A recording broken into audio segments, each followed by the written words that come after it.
Ты можешь быть почти всесилен, иметь ядреный чемодан, но где-то из глубин России идет изгнать тебя шаман.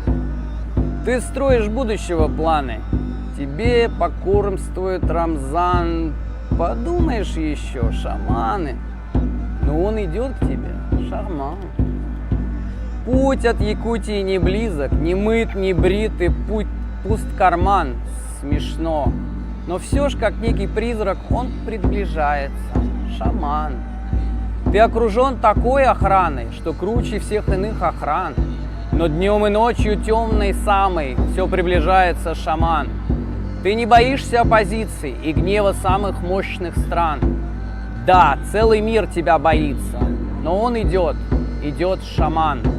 Вот он выходит из Якутска, а вот уже в Улан-Удэ. Над ним газетчики смеются, а він все знай собі іде.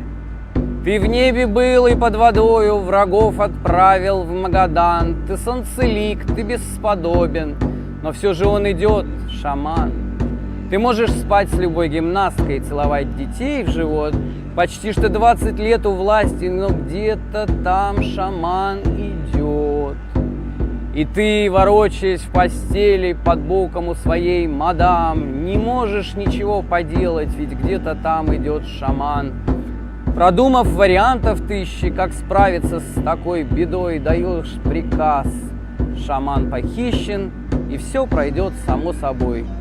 И посмеявшись над собою, какой, мол, был я идиот, уйдешь в работу с головой, а где-то там шаман идет.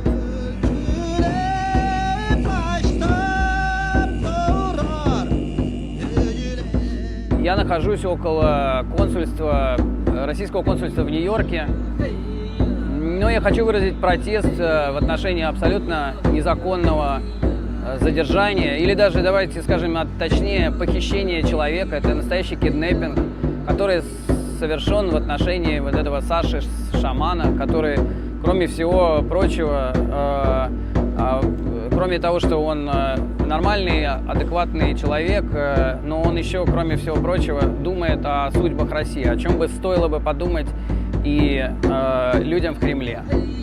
Я выражаю свой протест не только против, собственно, совершенно чудовищного нарушения его законных прав, абсолютно незаконного задержания и использования психиатрической клиники в карательных целях. Мы видим, что Советский Союз возвращается в самой отвратительной и чудовищной форме из всех, которых вот мы помним. Я понимаю, что в силу, видимо, некоторых особенностей Владимир Путин не запомнил ничего хорошего о стране, в которой он когда-то жил.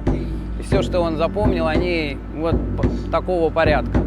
Что очень жаль, с одной стороны, а с другой стороны, еще жаль то, что мы с вами здесь не все. Здесь не весь Нью-Йорк, не вся Москва. Здесь не вышли все люди, все те, кто мог бы сказать, ну как же так? Как можно схватить посередине ночи человека, который не совершал никаких преступлений, отвезти, посадить в психушку, колоть препаратами, как если это было бы какое-то средневековье. И у меня такой вопрос к Владимиру Путину. Вот, Владимир, вы действительно хотите построить средневековье? Вам это удается? He's a Russian shaman, and this guy is, he thinks that Vladimir Putin, the president of Russian Federation and the dictator of the Russian Federation, the Tsar of the Russian Federation, is actually, he believes that it is the incarnation of Satan, evil. Yes. Yes, this is what he says. And he's going to, yeah, of course, but all this being said, well, that's his belief. And he was crossing the country by foot, and he went like 2,000 miles.